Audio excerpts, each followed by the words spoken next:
Karen stormed across the driveway screaming at my wife for carrying boxes into our own cabin. Within minutes, a police officer showed up. But the moment he saw her FBI ID, everything changed.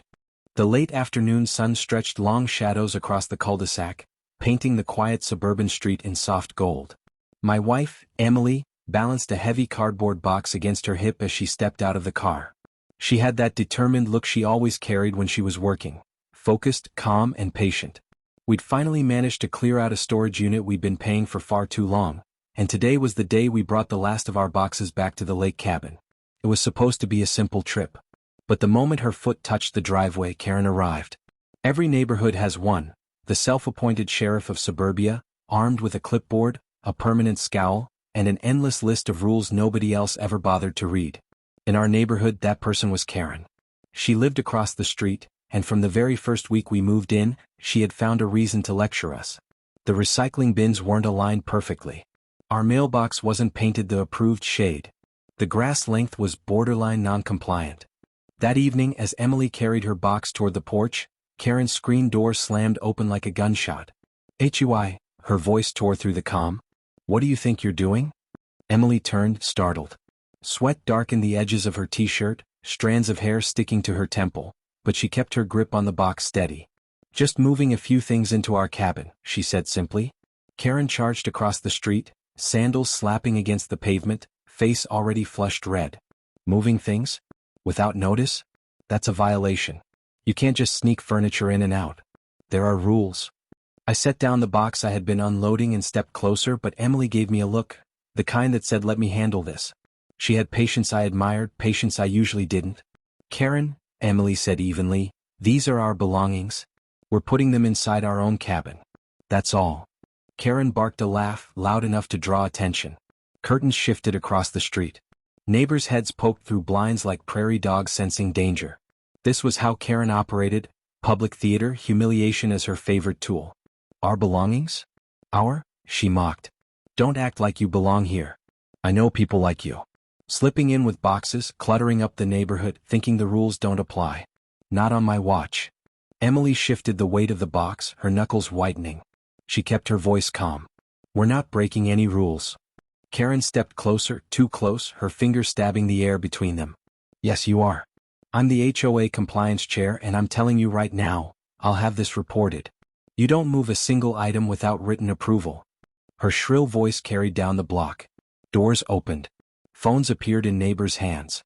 Some were recording, others pretending to scroll while aiming their cameras in our direction. This was exactly the kind of spectacle Karen thrived on. Emily sighed softly but didn't back away. With respect, Karen, you don't get to tell us what we can carry into our own home. That was gasoline on fire. Karen's face twisted, her eyes narrowing to slits. Don't talk back to me. Do you even own this place, or are you just some tenant dragging junk in without permission? Her voice cracked with fury and Emily's shoulders stiffened. She wasn't just being accused of breaking rules, Karen was questioning her right to be here at all. I stepped in then, unable to hold back. Karen, enough. This is harassment. She whirled on me, her voice pitching higher. Harassment? Oh no, harassment is you ignoring the HOA rules and thinking you're above them. You want harassment? Fine. I'll give you something to complain about. Before I could answer, she yanked her phone out of her pocket, thumbs flying across the screen. She pressed it to her ear, eyes blazing. Yes, 911? I need officers at 214 Lakeview right now. We've got trespassers unloading boxes into private property.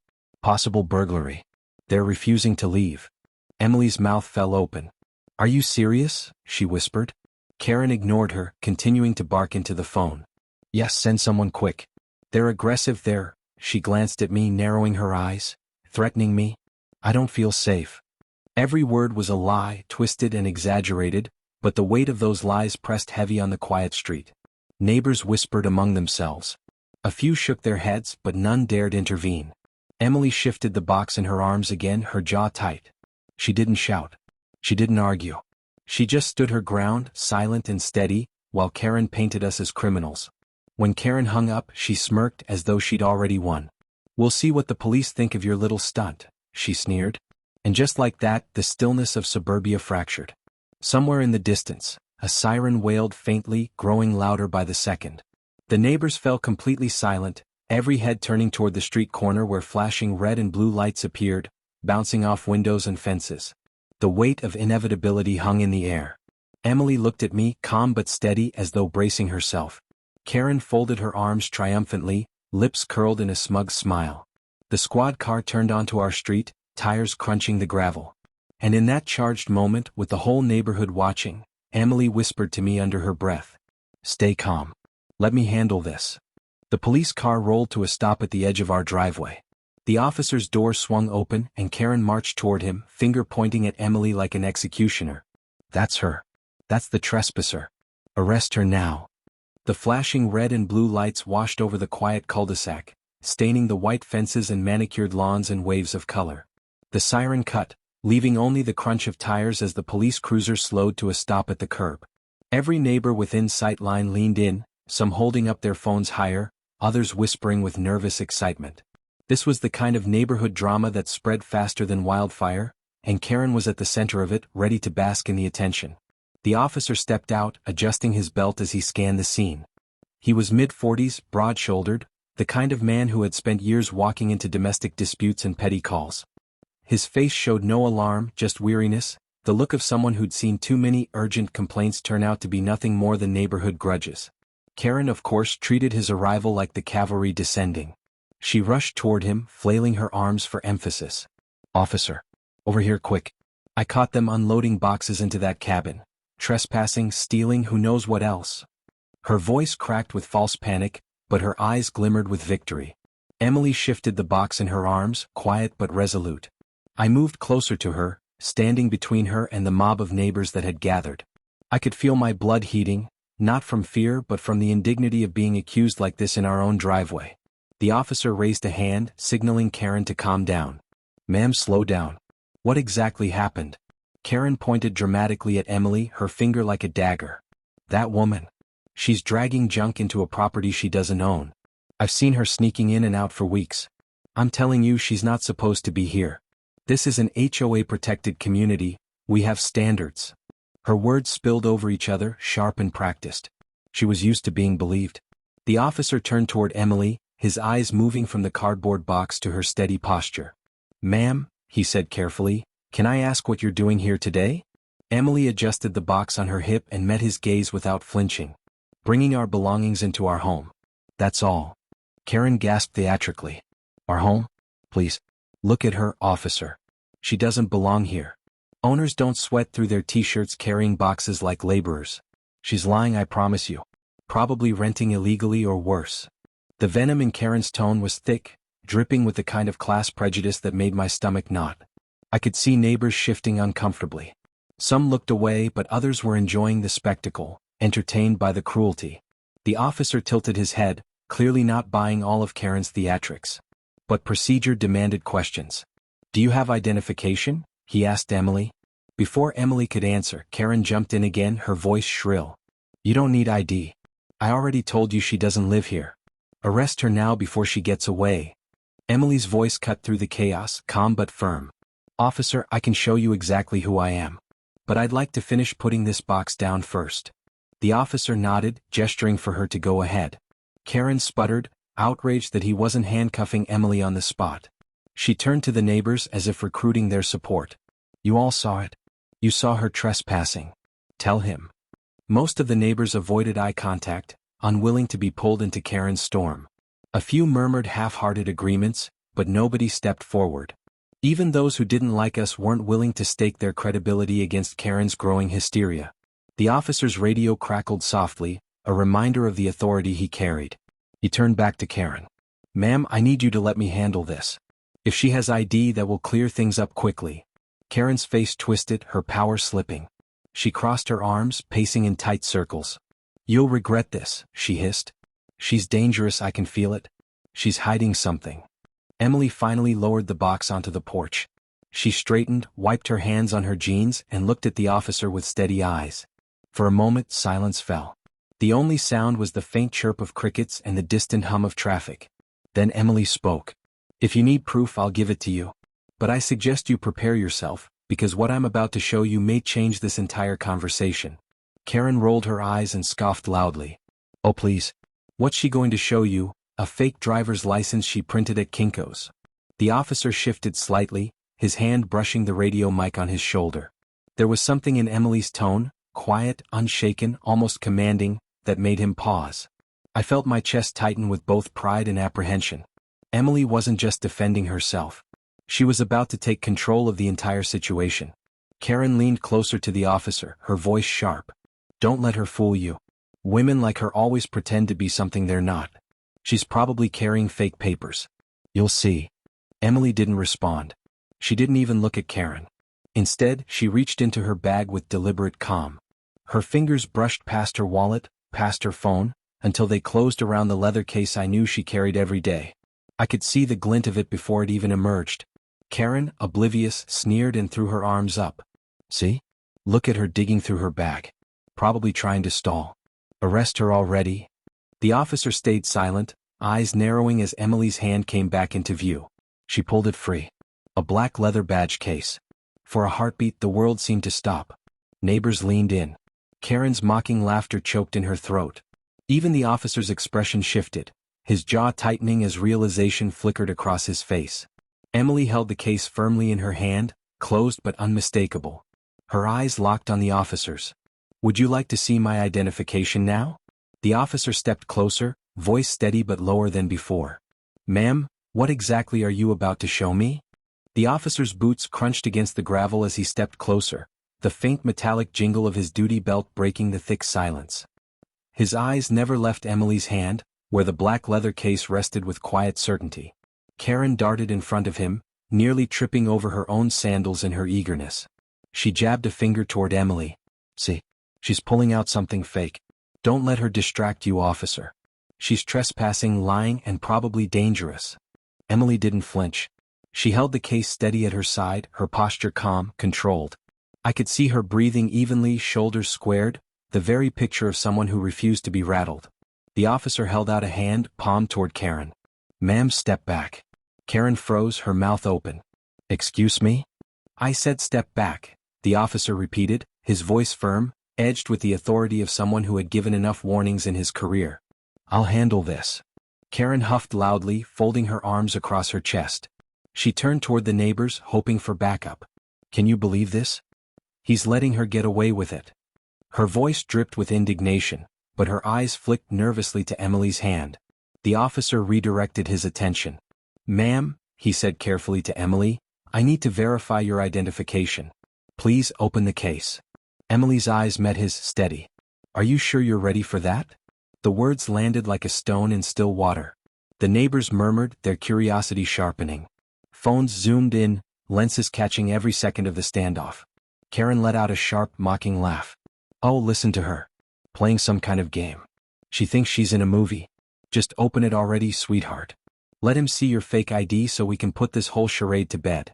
The officer didn't move. His face had shifted, still composed but watchful now, as though he sensed something deeper at play. Ma'am, I insist. Emily gave a single nod. With precise, deliberate motion, she flipped the case open. The golden evening light struck polished metal. The FBI seal gleamed, unmistakable, set beside her photo identification. A ripple of silence fell over the street. The officer's face hardened instantly, his posture shifting from casual skepticism to sharp respect. He straightened, eyes widening just a fraction as the reality sank in. The silence stretched, heavy and absolute, broken only by Karen's choking sound. FBI? The officer muttered under his breath, more to himself than anyone else. Karen blinked, her expression caught mid-sneer, as though her face hadn't received the message yet. Then the color drained from her cheeks. What? No. No, that's not. She laughed nervously, the sound brittle. That can't be real. She's bluffing. Right? Officer, tell me she's bluffing. But the officer wasn't looking at Karen anymore. He was focused entirely on Emily.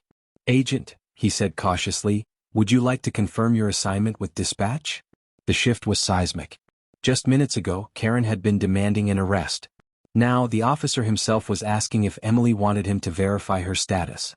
Emily closed the badge case gently, like sealing a truth that didn't need shouting. If you'd like to call it in, go ahead. I have nothing to hide. The officer nodded once, his tone clipped but respectful. Understood. Karen stepped forward again, her desperation bubbling up. Don't you dare fall for this. It's fake, I'm telling you. She probably bought it online. I've seen the websites. Her voice cracked on the last word, and a few neighbors exchanged glances, whispers buzzing. The weight of the badge, the polished authority of it, had shifted the atmosphere completely. The officer raised his hand again, more forcefully this time. Ma'am, enough. Karen's mouth snapped shut. Her eyes darted wildly from face to face, looking for someone to validate her, but nobody moved. Even the neighbors who disliked us weren't willing to side with her against a federal badge. Emily finally spoke again, her voice calm but carrying across the driveway like a steel blade. This is exactly why people lose faith in neighborhood associations. Power abused, rules twisted, and innocent families harassed for no reason. You thought you could call the police to humiliate me, Karen? Instead, you've exposed yourself. The officer's radio crackled. He pressed a button, speaking low, his eyes still locked on Emily. Control, request verification on an agent's credentials, badge number to follow. Karen shook her head violently, muttering under her breath. No, no, no. This isn't how it was supposed to go. Emily didn't look at her. She didn't need to. The neighbors had gone completely silent, their phones capturing every angle. The air was thick, charged, as if the entire street had been holding its breath. The officer shifted his stance, giving Emily a nod that carried more than simple acknowledgement, it carried recognition. Respect. Agent, he said again, this time with certainty, I'll need to run this through dispatch. But in the meantime, his eyes flicked toward Karen, who was still pacing like a caged animal. Please stand by. Karen's voice pitched up an octave. You're just going to believe her? Just like that? I'm the one who called you. The officer turned sharply, his patience worn. And if it turns out you knowingly filed a false report? He let the sentence hang, heavy and ominous. Karen froze, her face slack. You can't do that. I was just trying to protect the neighborhood. But the officer didn't answer. His radio crackled again and he lifted it toward his mouth. The radio hissed, a dispatcher's voice breaking through the static. Badge number received. Stand by for confirmation. The entire cul-de-sac held its breath, waiting for the verdict. The dispatcher's voice faded into static, leaving the whole street strung taut with suspense. The officer stood still, radio in hand, eyes fixed on Emily. The badge gleamed faintly as she closed the case, her movements steady and deliberate. Karen's composure cracked like glass. She forced a laugh, high-pitched and brittle, the kind that didn't fool anyone. Oh, come on, she said, her words tumbling out too fast. You're really going to fall for that? I could order the same thing online in 5 minutes. It's fake. It has to be fake. Emily remained calm, her silence louder than Karen's shrieking. She bent slightly, lifted the box she'd set down earlier, and moved it a few feet toward the porch. It was such an ordinary action, so unbothered, that it infuriated Karen even more. Don't ignore me. Karen screeched, stomping toward the officer. You can't just let her walk away like that. She's not an owner. She doesn't belong here. I know the real residents and she's not one of them. The officer finally turned, his voice sharp. Ma'am, I told you to step back. Karen froze, lips pressed tight. For a moment, she looked almost chastened, but then her gaze darted toward the neighbors clustered across the street, phones raised, recording everything. And she remembered her audience.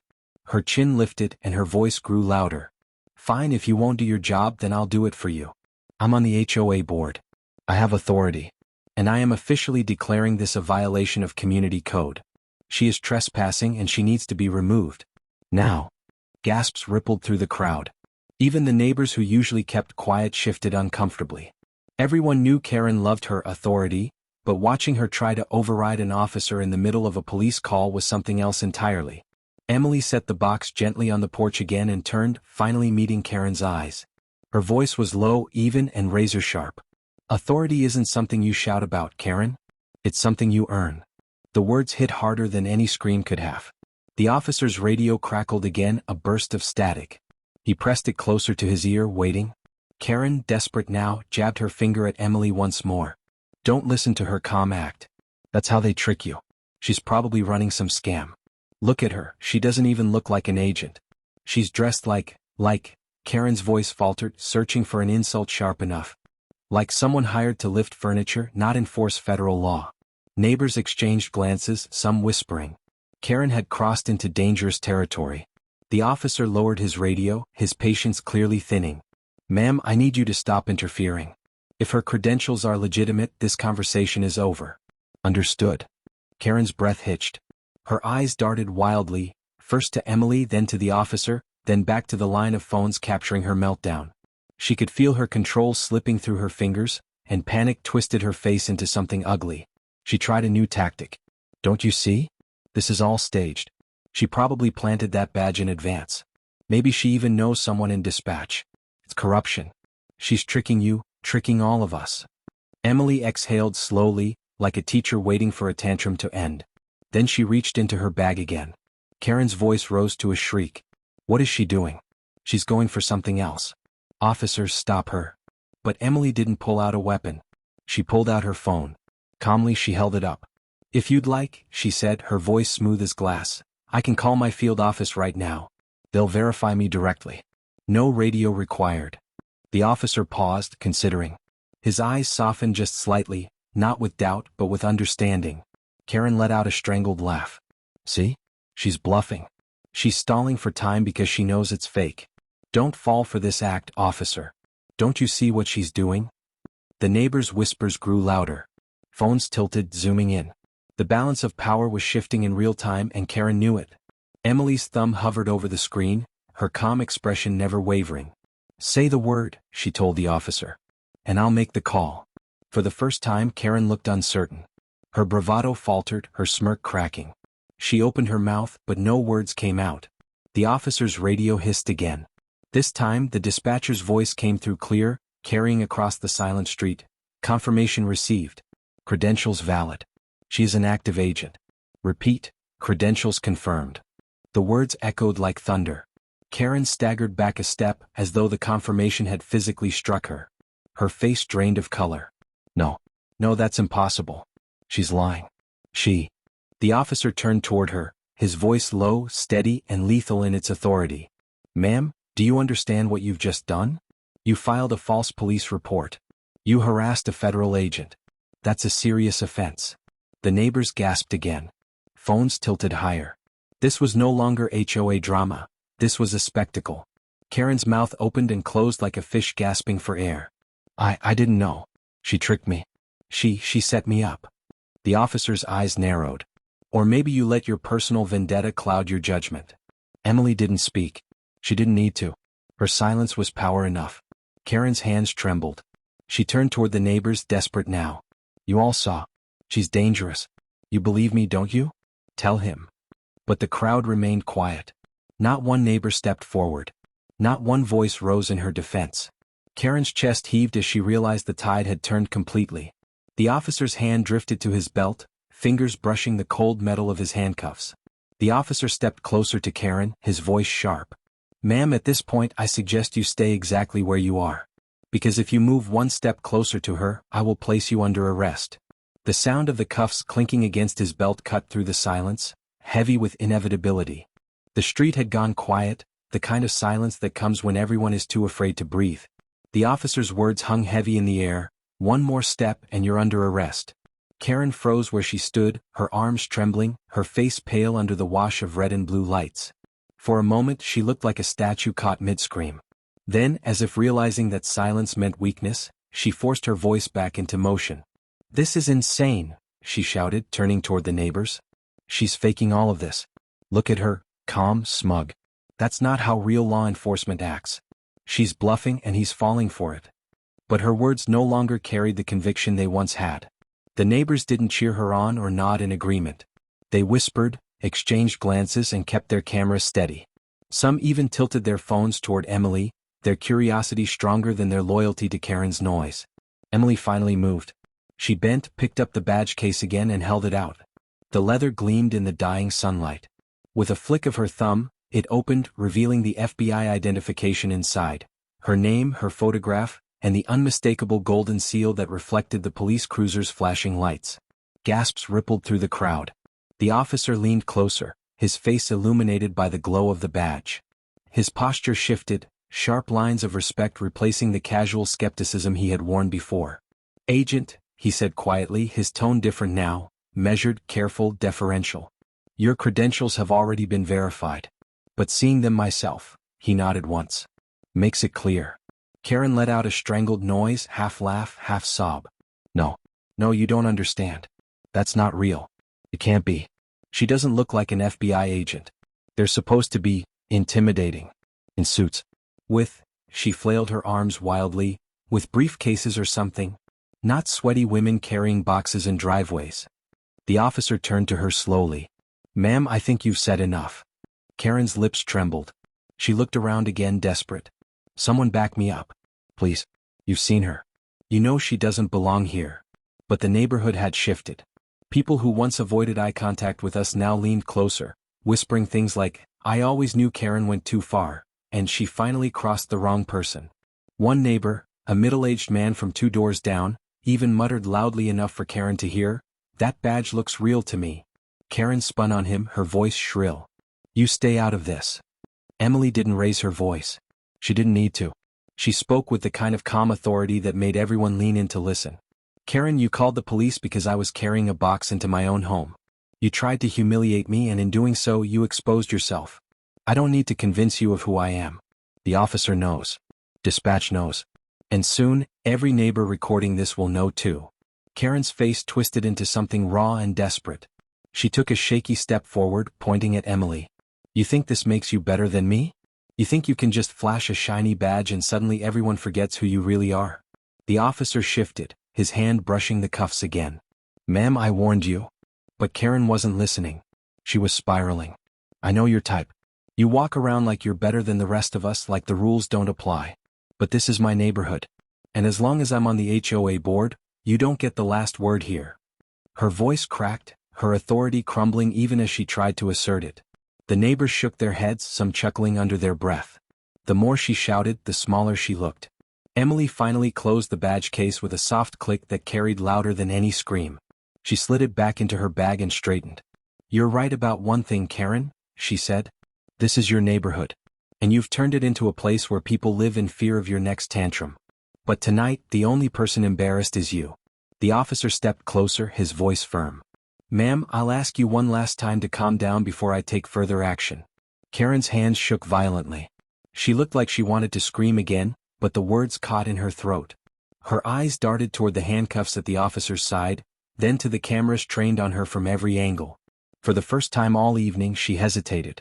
The officer's radio crackled again, dispatch's voice filling the silence. Be advised. Agent confirmed active duty, clear to proceed. Ensure subject is safe. The officer nodded slightly and clipped the radio back. His eyes moved to Emily. Agent, would you like to press charges for harassment? The street seemed to hold its breath. Karen's face blanched, her body swaying slightly as though the ground beneath her had shifted. Emily paused, considering, her gaze locked on Karen. She didn't answer right away. Her silence was enough to make Karen panic. No.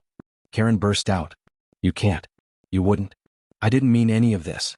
I was just doing my duty. Protecting the neighborhood. That's all. The neighbors' whispers swelled louder now, many of them laughing outright. Phones shook slightly as people recorded every desperate syllable. Emily tilted her head, her voice measured. You called the police on me for carrying boxes. What exactly were you protecting the neighborhood from? Karen's lips parted, but no answer came. Her throat worked, her eyes wild, but the words had abandoned her. The officer took a step closer, hand resting firmly on his belt. Ma'am, I suggest you think very carefully about your next words. Because right now, you're one sentence away from leaving this street in handcuffs. Karen's mouth quivered as if she wanted to speak, but instead she let out a scream that shattered the silence. She's lying.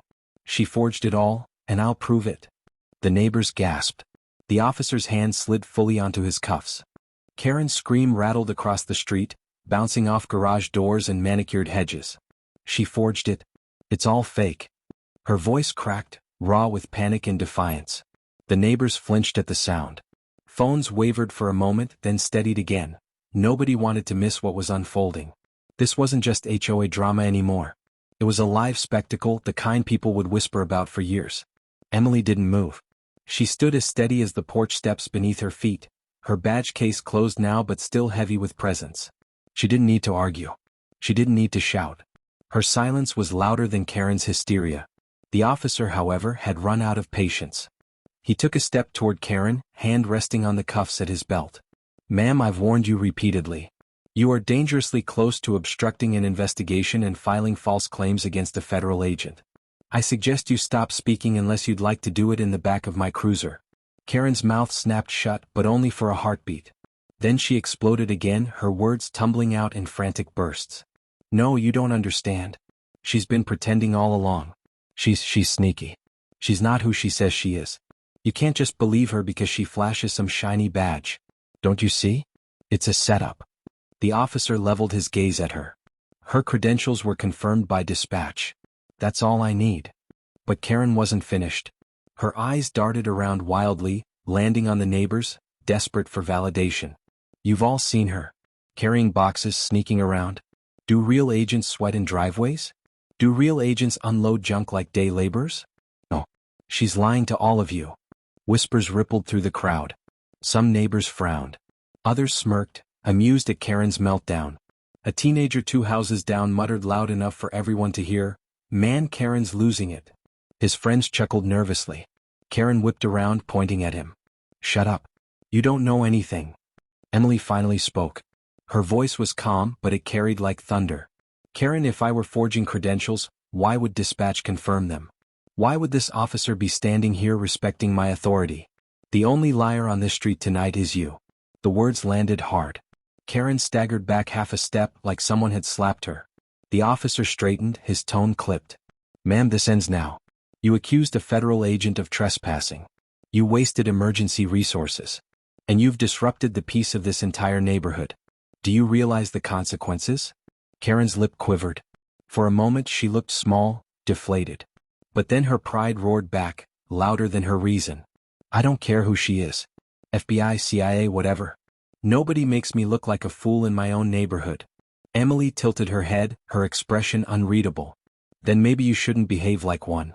The crowd erupted in murmurs, some laughing outright. The sting of Emily's words sliced through the evening air, sharper than any badge or threat. Karen's face flushed crimson. She turned to the officer, her voice shrill. Arrest her. Right now. She's mocking me. That has to count for something. Do your job. The officer stared at her for a long beat, then said flatly, My job is to enforce the law. And right now the only person breaking it is you. Karen's knees wobbled, but she didn't back down. Instead, she tried one last desperate tactic. Fine. If you won't arrest her, then I'll go above you. I'll call the HOA president right now.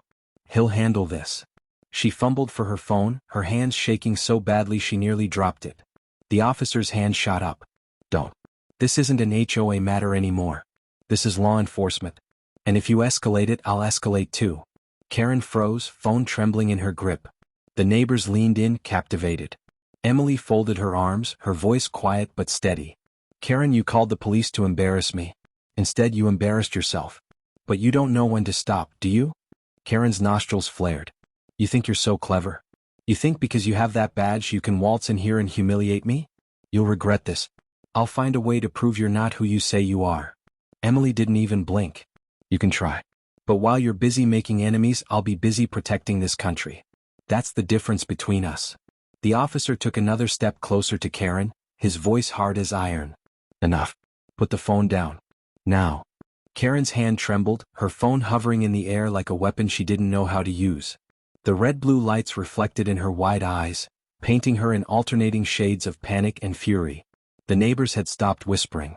They just watched, their cameras recording the exact moment Karen's fight was stripped away. For a long, terrible second, Karen seemed frozen.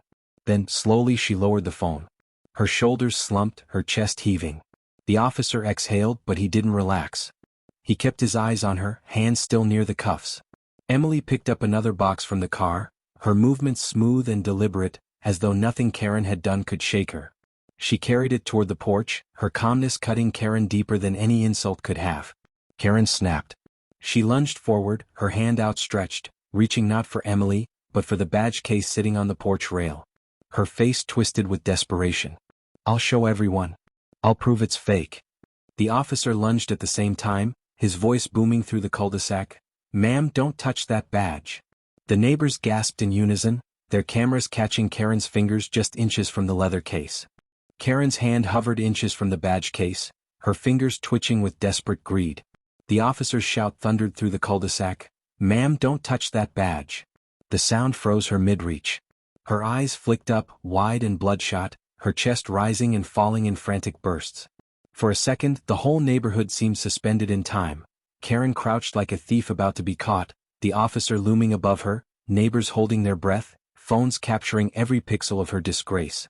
Then, slowly, Karen drew her hand back, her face twisted into a grimace of defiance. "I wasn't going to steal it," she spat. "I was just going to show everyone it's fake. I was going to prove it." The officer's voice was sharp as steel. "You don't touch a federal agent's credentials. Ever. That alone could get you charged." Karen's jaw trembled. "Charged? Charged for what?" "For trying to keep my neighborhood safe." The neighbors murmured, their whispers weaving together into a current that carried through the crowd. Words like "she's insane," and "Karen finally lost it," floated into the air. A woman near the corner muttered just loud enough for others to hear, "Safe? She's the only threat around here." Karen's head whipped toward the voices, her eyes wild. "Shut up. All of you. You don't understand what she's doing, she's tricking you." The officer pressed his radio, his voice clipped. "Dispatch, this is Unit 47. I need confirmation of agent credentials again, full details. I've got an escalating subject on scene." Static filled the pause, then the dispatcher's calm voice returned. "Copy that, Unit 47. Credentials fully verified. Subject is an active duty federal agent, badge number and name confirmed. Treat accordingly." The officer released the mic and turned his gaze back to Karen. "That's twice now. Verified beyond any doubt. If you keep pushing, ma'am, you'll be in the back of my cruiser before you can finish your next sentence." Karen staggered back, her hands shaking. She tried to rally her voice, but it came out hoarse, thin. "They're lying. They're all lying. Dispatch her, you, all working together.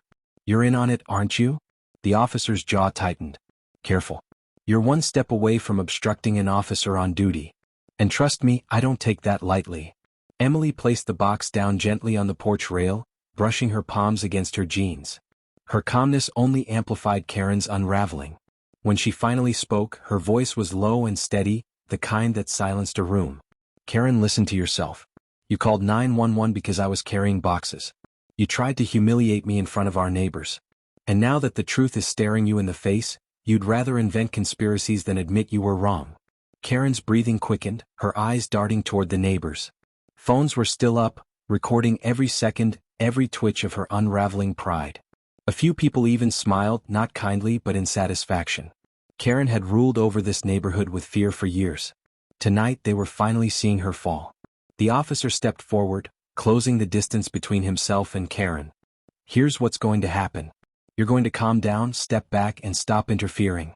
Or I'm placing you under arrest for filing a false report, disorderly conduct and harassment." Karen blinked rapidly, her head shaking. "No, no, no. You can't arrest me. I'm on the HOA board. Her voice cracked. "I'm important here."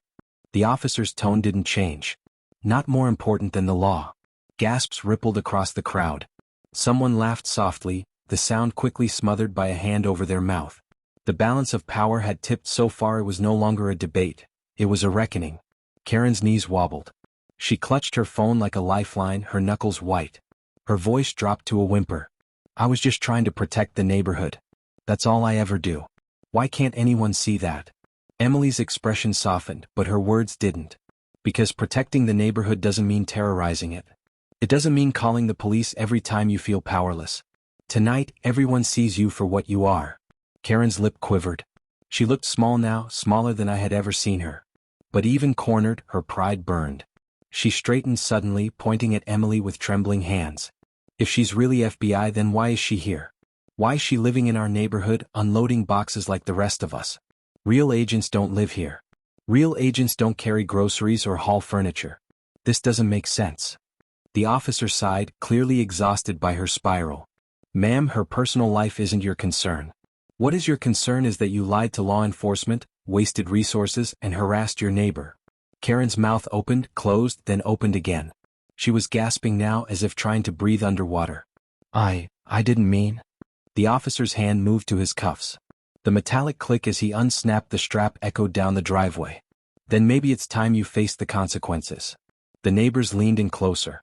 Some were whispering bets on whether she'd be cuffed right there. The air was thick with anticipation, every eye locked on Karen.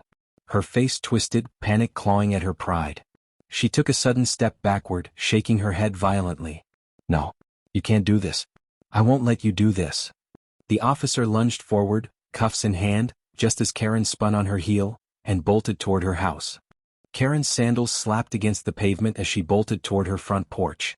Her arms flailed wildly, phone clutched like a weapon, her shrieks echoing across the cul-de-sac. No. You can't arrest me. I'm on the board. I make the rules here.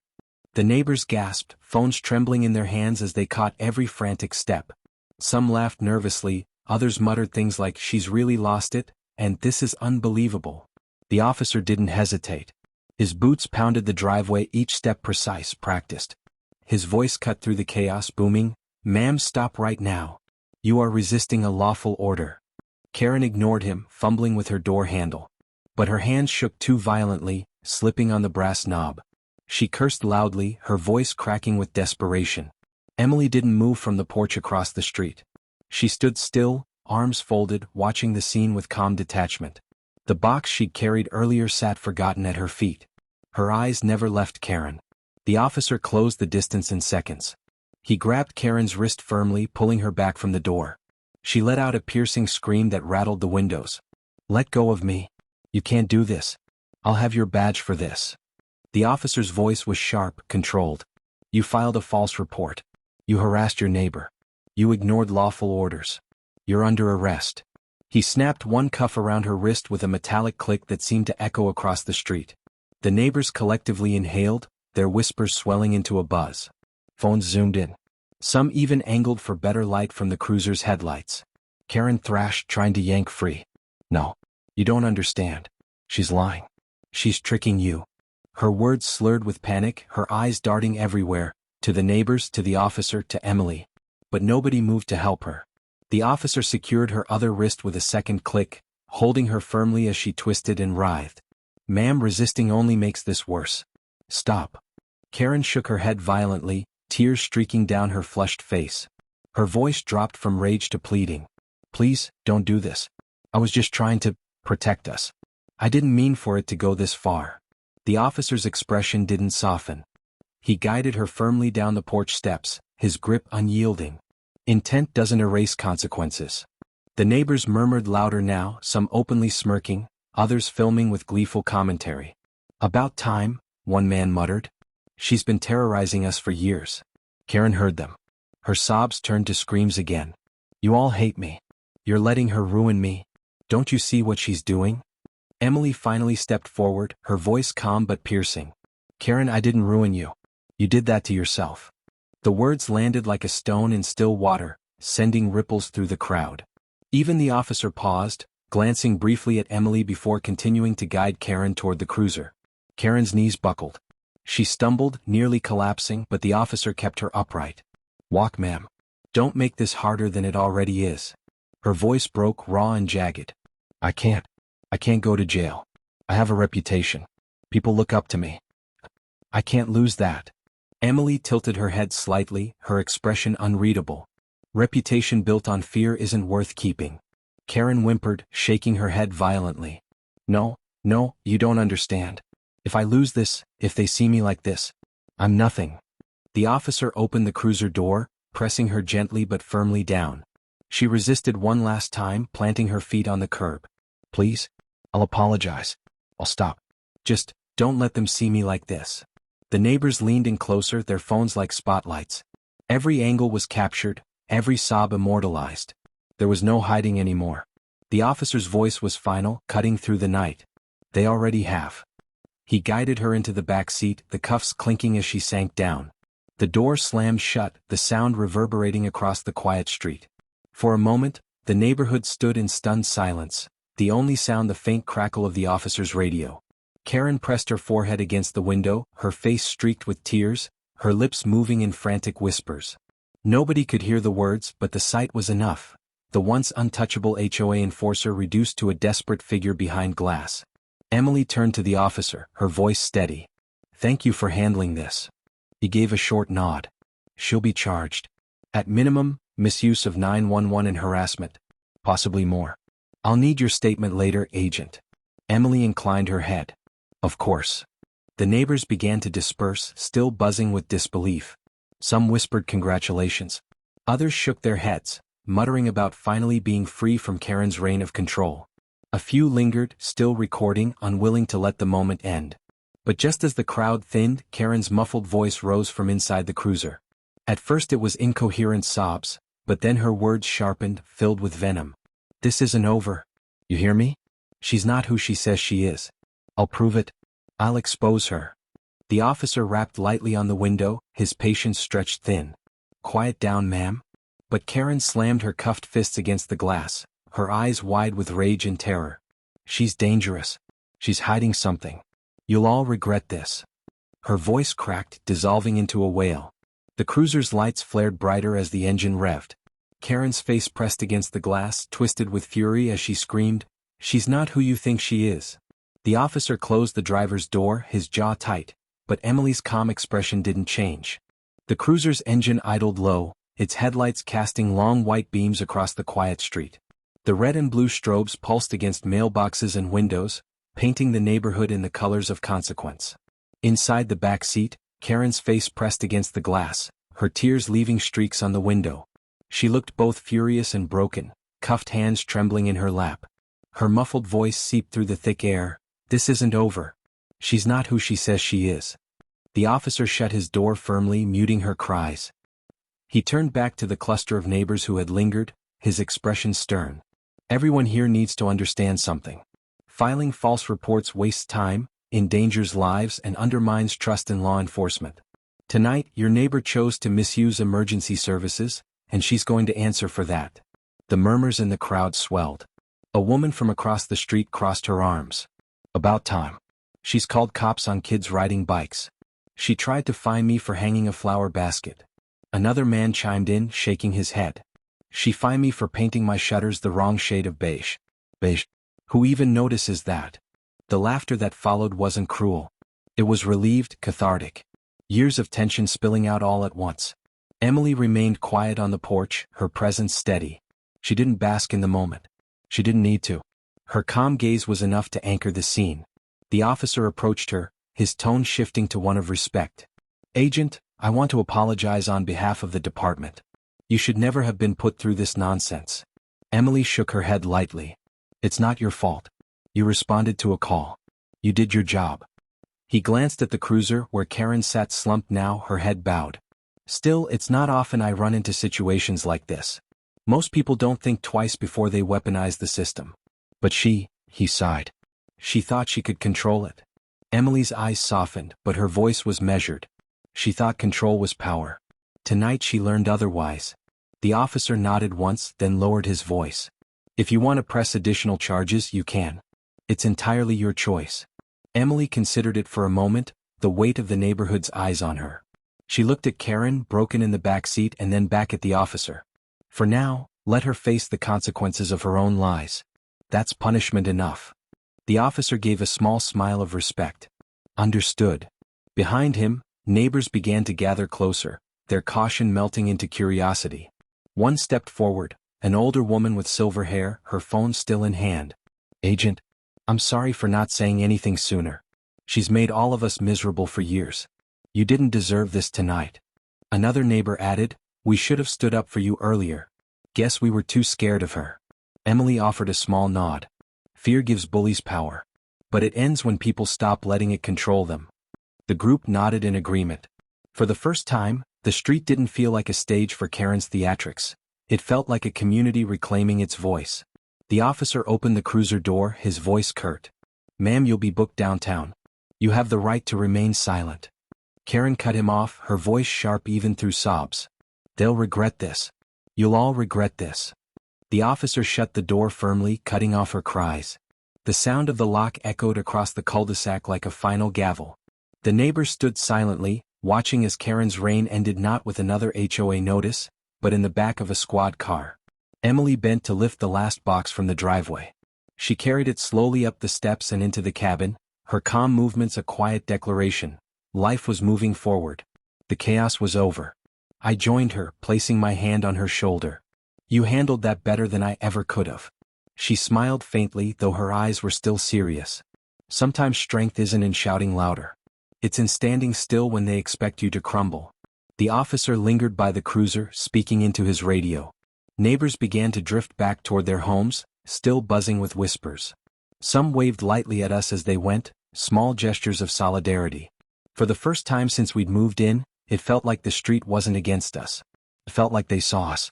But as the cruiser's engine revved louder, Karen pressed her face to the window one last time. Her eyes locked on Emily, wild and burning. She mouthed words we couldn't hear, but the venom in her gaze was unmistakable. The neighbors shifted uncomfortably, noticing it too. Emily didn't flinch. She simply stood at the edge of the porch, her box at her feet, watching Karen vanish behind tinted glass.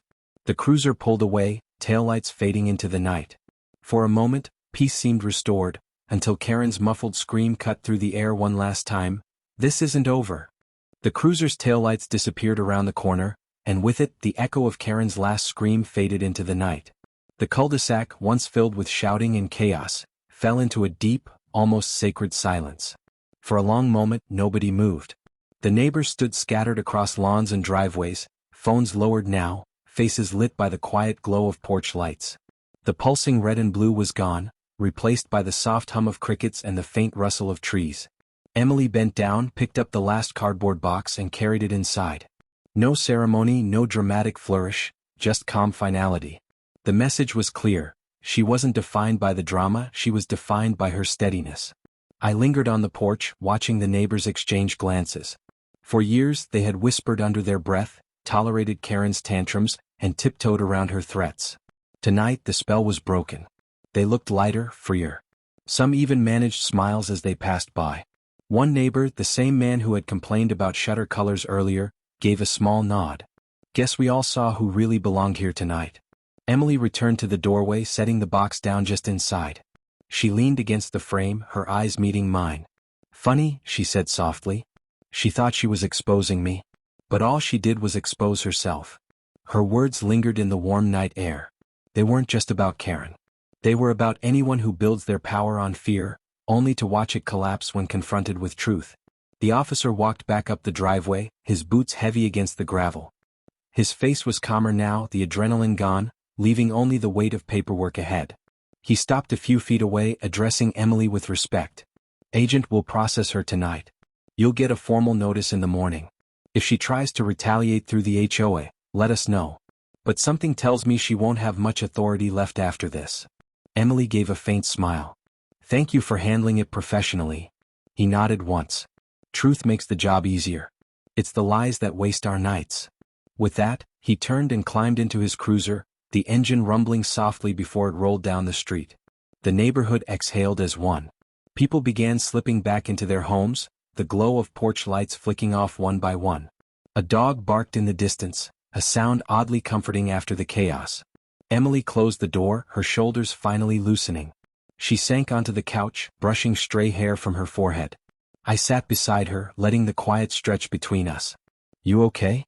I asked gently. She nodded. "I've been through worse. But it still surprises me how quickly someone can try to tear you down just because they don't understand you." I thought of Karen's screams, her desperation, the way she clung to her pride even as it dragged her down. She thought she had power. But all she had was noise. Emily tilted her head, considering. "That's the thing about bullies. They mistake volume for strength. Real strength doesn't need to shout." Her words weren't loud, but they filled the room, steady and sure. Outside, the street returned to its natural rhythm. Porch lights dimmed. The hum of air conditioners kicked on. The neighborhood looked the same as it always had, but it wasn't. Something had shifted. The balance of power had changed. I looked at Emily, calm even after an evening of chaos, and realized that her silence had done more damage to Karen's reign than any shouting match ever could. As the night deepened, I thought of the neighbors, the way their phones had captured everything. Tomorrow, whispers would turn into stories, stories into reputations. And Karen's iron grip on the HOA would crumble under the weight of her own meltdown. And Emily? She wouldn't just be the quiet woman carrying boxes anymore. She would be the neighbor who stood steady when the storm came, the one who revealed truth not through shouting but through presence. That was her real power. I stepped back out onto the porch, the night air cool against my skin. The cul-de-sac was silent now, but I spoke aloud, not just to myself but to whoever might hear the story one day. Sometimes the loudest voices aren't the strongest. Sometimes they're just the most desperate. Tonight proved that truth doesn't need to scream to be heard. And bullies only win as long as we let fear silence us. I turned toward the camera in my mind, toward the unseen audience. What would you do if your neighbor called the cops on you for no reason? Would you stay quiet? Would you fight back? Or would you stand your ground, calm and steady, until the truth spoke for itself? I let the question hang in the air. Then, softer, almost like a secret. If you believe in standing against fear, if you believe truth always wins, stay with us. Subscribe, share your story. Because every voice, even the quiet ones, deserve to be heard. Emily's voice called from inside, light and steady. Come on, let's finish unpacking. I smiled, stepped inside and closed the door. The street was quiet again. But it would never belong to Karen's voice alone. Not anymore.